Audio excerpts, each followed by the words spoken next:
Greetings, greetings, greetings, my beautiful, beautiful cotton family. It's early, but a lot of people be asking me about my facials. So, I'm going to do a facial / story time. Screw time looking. I just woke up. I'm actually doing me a nice bath.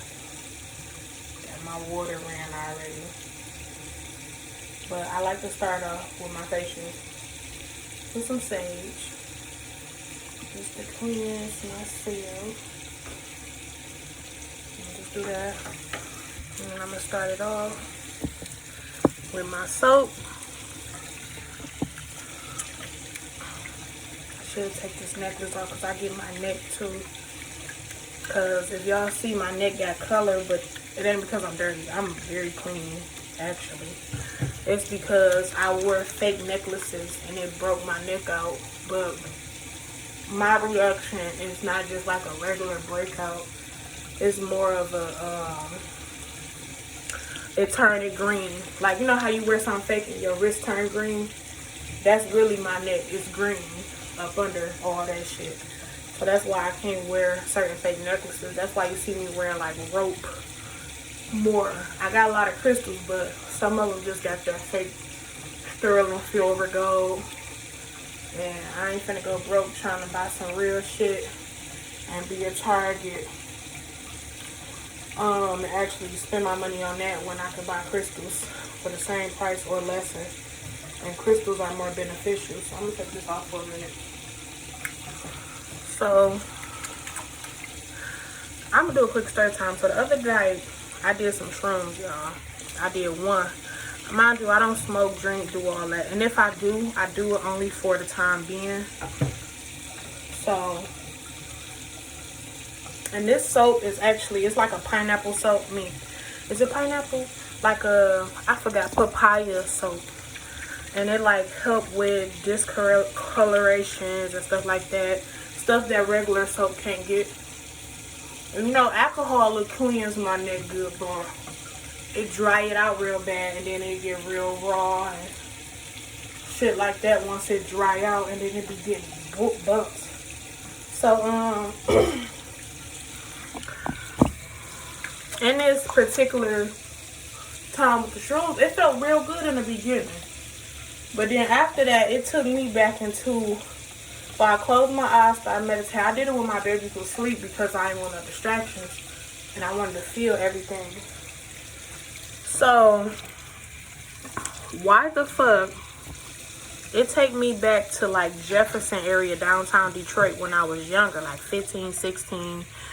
And I was going through a lot of pain and turmoil over there. Or it was showing me shit that I forgot and I didn't know about. So I'm thinking to myself, it's showing me walking to, when I was about to commit suicide in life, unalive myself, jump off the Belle Isle Bridge. I was 15, homeless, going through a lot with them people down there, the relatives that's from down that way. And it showed me about to jump off the bridge, how hurt I was. It showed me crying. And then it showed me going to this apartment building where my aunt used to live at, down on Jefferson. Everybody know about that apartment building. And it showed me how wicked and shit it was. After the fact, I had no relatives in that building no more. That building was filled with wicked entities and spirits. So then it showed me, it's like it kept showing me walking in sadness and hurt and pain, in which I was depressed down there. I was hurt. I felt alone. And with the shrooms, they had you working on yourself, like you really be alone. It was just like me in downtown Detroit by myself. Nobody was in there with me. And it was like a voice was like, can't nobody save you in here. And I felt scared, but then I was like, hell no. But it was more like, can't nobody save you in here but yourself. So I was walking. It's like I'm walking in hurt, terror. And I was like, damn, this shit negative as fuck. But really, it's just showing me the negative place I was at.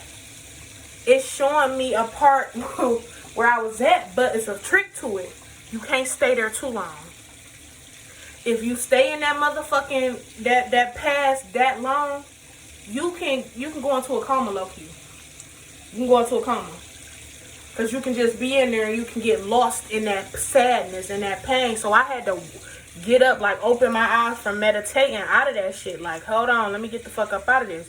It's really you going within. Like, you can have your eyes open and turning up outside of yourself, but as soon as you close them eyes and meditate, that shroom taking you within.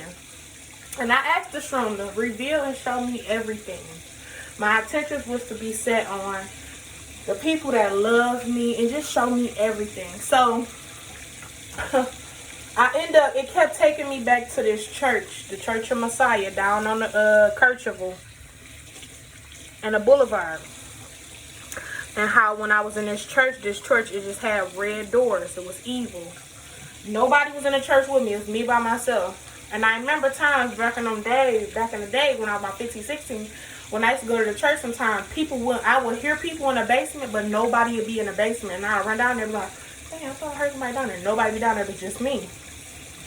So in the basement, it's like red floors, red doors you gotta go through, and then red floors.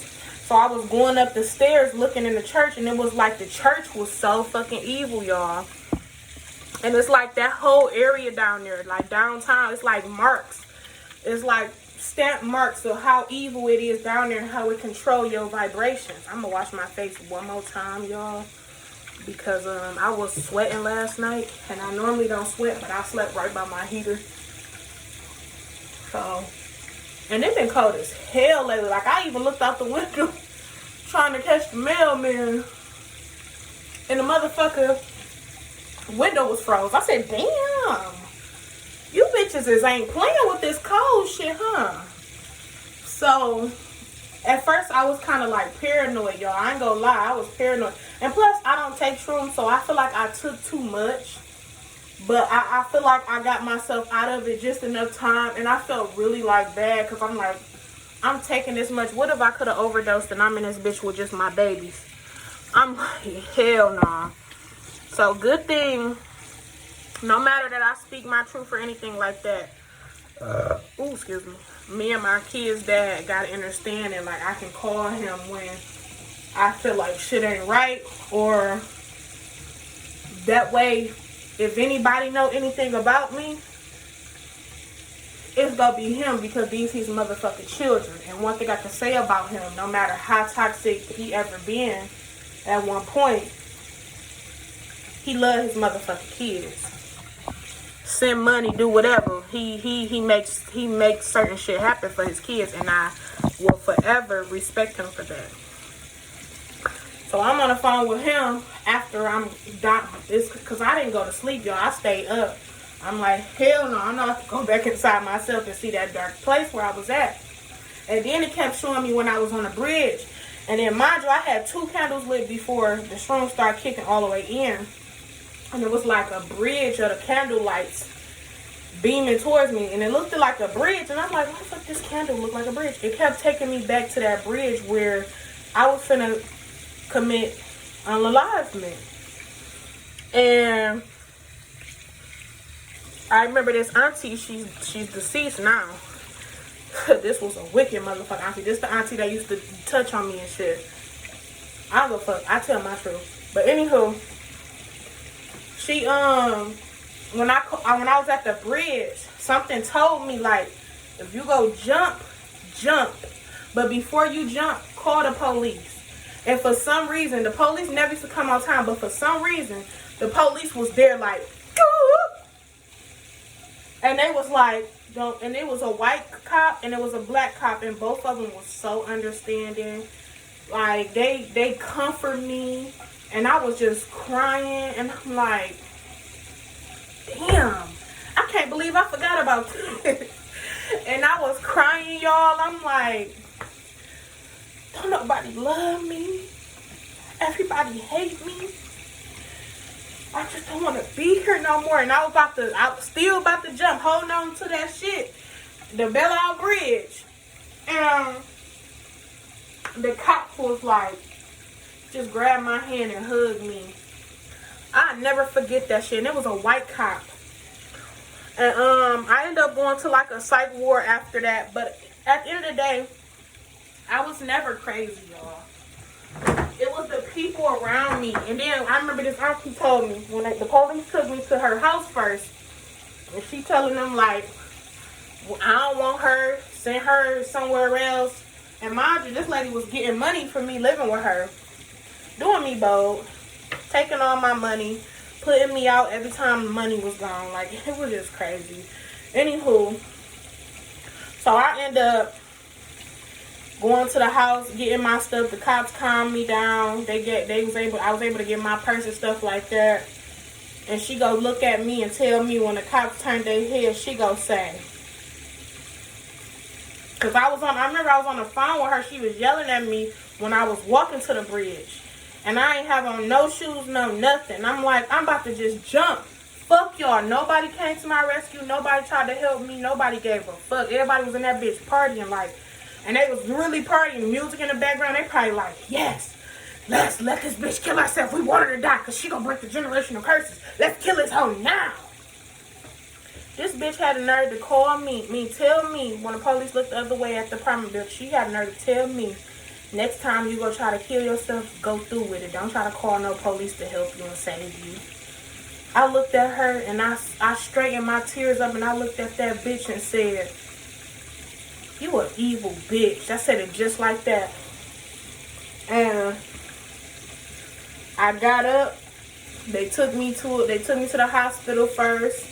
I was still crying. I ended up having this guy sit in my room with me.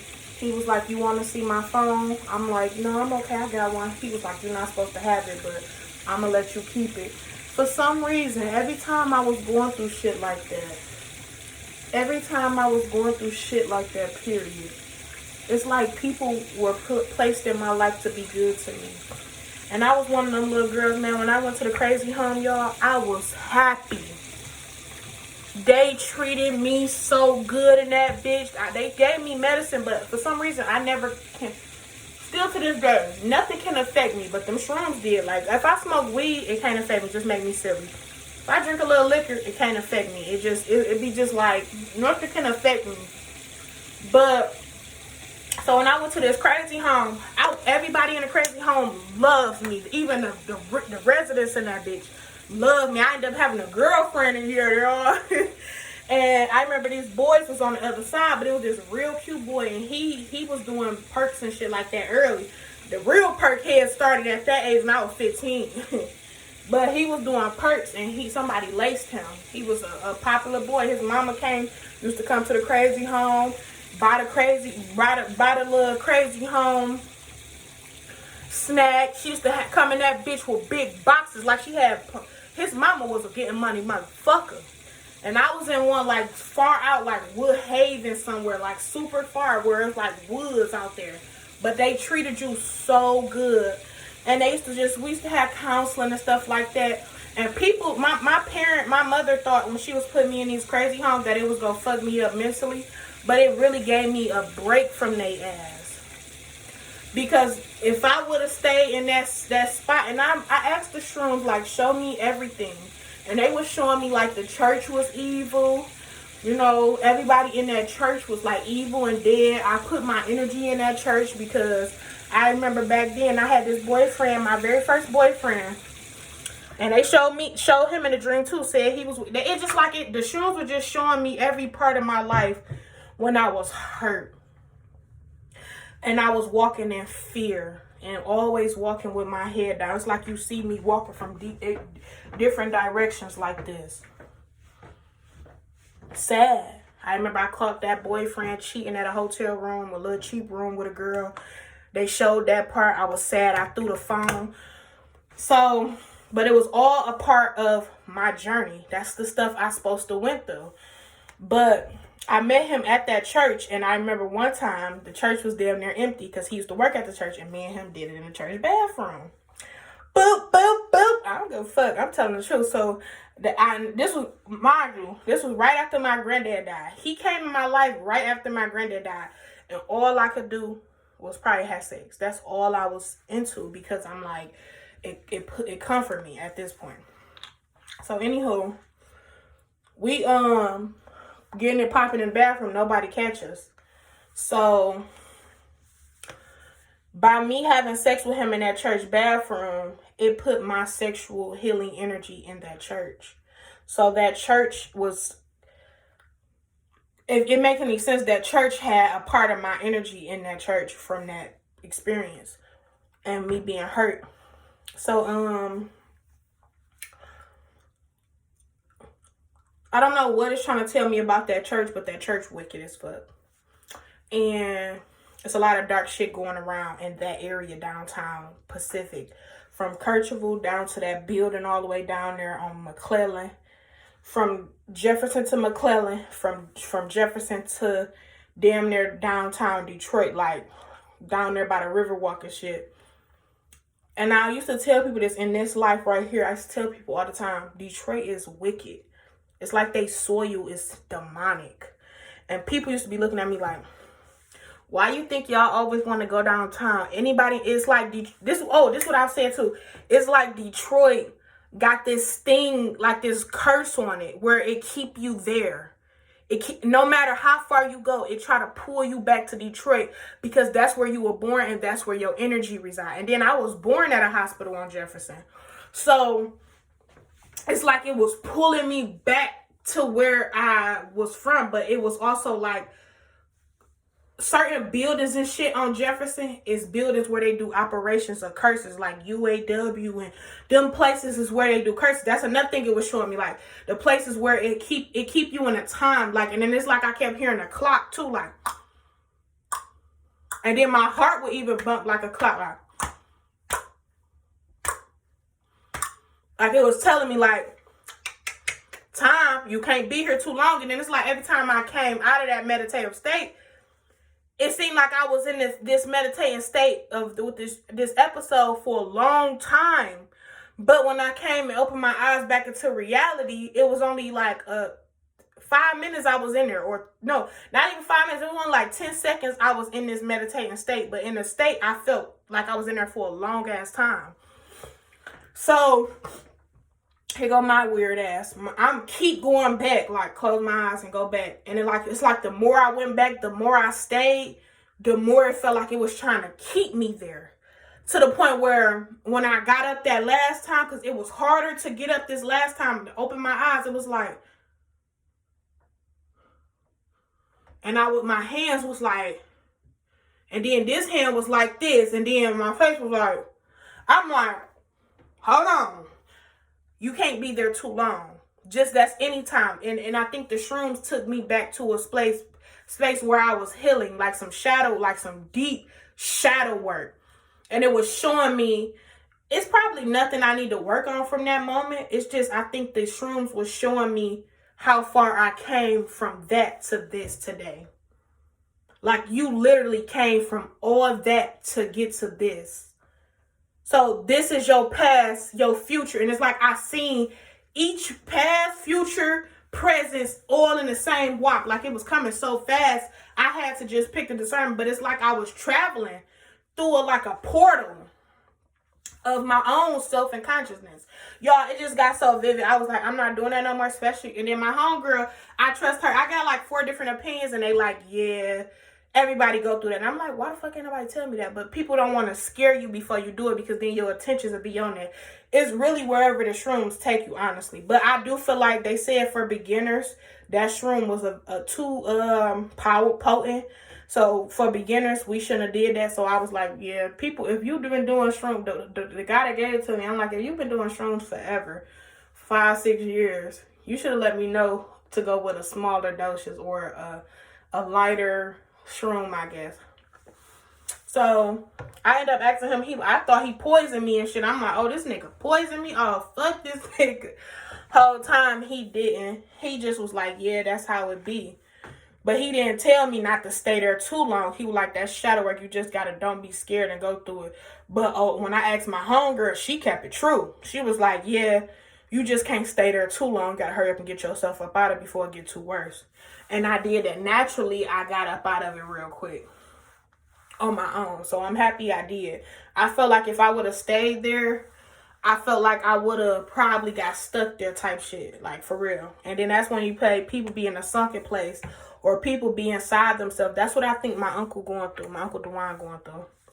He in a sunk place. He inside his. I feel like he was inside himself. I don't know his updates or anything now, cause I don't follow nobody, and I kind of don't want to convert with anybody. But I think that's what he going through. Like he inside himself, and he probably down there at Jefferson. I swear, I feel like he down there because that's where they try to go. If you look at it, Detroit celebrities that end up getting famous, they still somehow be pulled back to the city. Like, even if they just got a show or anything like that, they still being pulled back to the city because that's their home space where they're from. But also, you got to detach from that mentality. That's why I feel like certain things in my life happen for a reason to where I can't travel back to the city. Because once I moved in a different location and I moved my surroundings around, it's like it kept trying to pull me back to the city, And then I remember when I was with certain people, they used to be like, let's go downtown. Let's go downtown. Let's go downtown. And I used to be like, damn, why we always got to go downtown? Let's go to Nova. Let's go to West Bloomfield Hills. Let's go somewhere different. Like, I knew something was off with downtown. And maybe it's because the Jefferson area is where I had most of my, parts of hurt, healing at. Really no healing, just turmoil, just pain. And I remember they showed me the apartment building my aunt used to stay in down on McClellan and Jefferson. And in this apartment building, when I walked through the doors, it's like it was blood. It was like a blood river in this thing. The little things, like they was like fountains, but it was blood fountains. It was blood handprints all over the walls at the building. When I tried to go to my auntie apartment, her old apartment she had in there, I tried to go and it's like a dark shadow pushed me out, like it looked like a mask, scary movie mask type nigga pushed me out of that room. Like, no, you can't go in there. So I had access to go through the apartment building, but I didn't have access to go in her apartment because that's where I tried to go. Like, damn, I wonder if my auntie here. That's what I was looking for in there. I was trying to go in there and it pushed me out. And then in the apartment building, it was like so much turmoil, so much evilness. And then I remember when I was younger, I used to go there for my Uncle Michael, baby mama. When she first had him, I used to go watch him and stuff like that, go chill with her when I was like 15, 16 to escape everybody and shit. And I go down there and it was like a lot of shit happening in that building. Like people was fighting each other, breaking in people's houses, stealing apartments, stealing their stuff. Like it was just fucked up. So I was going through all that and I'm looking like, what the fuck? So all this time, when I walked in these places with all these demons, they noticed me. They like, what's she doing here? And I used to be scared in the motherfucker when I went to that building. Like I used to be super scared. Like that building used to be haunted. And it still is to this day. I don't give a fuck how much they fixed that bitch up. That building down there on McClellan and Jefferson is haunted. Anything other than that, like I remember that park down there, the Mayor's Park, that park haunted. It just was showing me all the places I stepped down there on Jefferson, and there was a lot of turmoil. Like when I stepped on that face of the earth down there, it's like I was just dark, demonic, and in my hurt and pain. And when I got out of it, I was scared, but I wasn't scared. But I was like, what the fuck is this teaching me? I couldn't explain it well, so I was calling people trying to talk like, oh no, make sure I'm okay over here. And my kid's dad ended up, I told him a little bit about it, and he was like, yeah, don't do that shit no more. I'm still on the phone with you. And we was talking. No, just friends. Nothing more, nothing less. Just friends. And he was explaining what happened when he tried one, and we were just talking just to have him in a queue. If I feel like honestly I could have probably about overdosed on that shit. So I was like, hold on, wait a minute. It's a 22. Pam pam pam. So that's enough for, I already brushed my teeth, y'all, but that's enough of my facial. My face break out, y'all, because well, it's clearing up, but it's doing this thing because this weather on top of that, and then I was putting the wrong shit on my face to keep it oiled, and it wasn't working right. So I ended up getting my coconut oil, coconut butter. That shit ended up oiling my face as much, like in a more natural way. So I'm happy I got that. But and because when how people, I remember this lady, I went to the beauty supply, the lady was like, them sex bumps. You ain't getting none. She just said it just like that. I was like, TMI, but how you know? She's like, girl, I've been living for 58, 56 years. 56 or 58 years, one of the two. She like, I know when something ain't happening. That's basically what she said. I'm like, yeah, I'm celibate, baby. She like, that's good. Your body just going through some changes. And I'm like, yeah. But y'all, I was like, yeah. And it took me a minute to get off the shrooms. And then when I was finally coming off the shrooms, I was high as fuck. Like, like my head was hurting. Like, I feel like I had a hangover from shrooms. And then this picture right here, when I was sitting on the toilet on the shrooms, it's like, you see this picture? It's like a portal. You go through, it's like a square here, square here, square here, square here. Oh, wait. Square here. No, square here, square here, square here, square here, square. It's like it go deep into a square to all the way down to right here. Right here, them squares. Like, it was so creepy. I was in this bitch. Then my babies was asleep. I woke them up at 4 in the morning, like, come with me. Mommy took something. I kept real. And I said, Mommy took something. And they was like, it's poison. Israel was like, Mommy, go get in the tub, turn on some warm water, and relax. I was like, that was right. That was right, son. I don't feel bad. I just feel like first time experience for everything. And some things is just simply not meant for certain people, or a big amount of portions is not meant. So I was happy. I experienced it. I seen something, but I don't know. I feel like something with that church down there for sure. But I always said that. And they used to always feed us and stuff. So I'm like, that was the way that they was getting us too, feeding us that shit. But I'm happy I escaped all that shit. I'm happy. And peace and love and blissfulness to all.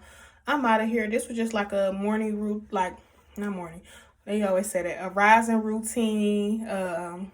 Me getting up, brushing my teeth. I already brushed my teeth. I should have did that. But I don't use toothbrush. I use cocoa powder. And it would have been super messy. Brush my teeth, wash my face, and then I'm about to sit in my bath water. It's all hot water. I just got to steam it. Sit in my bath water, chill out, and there we go.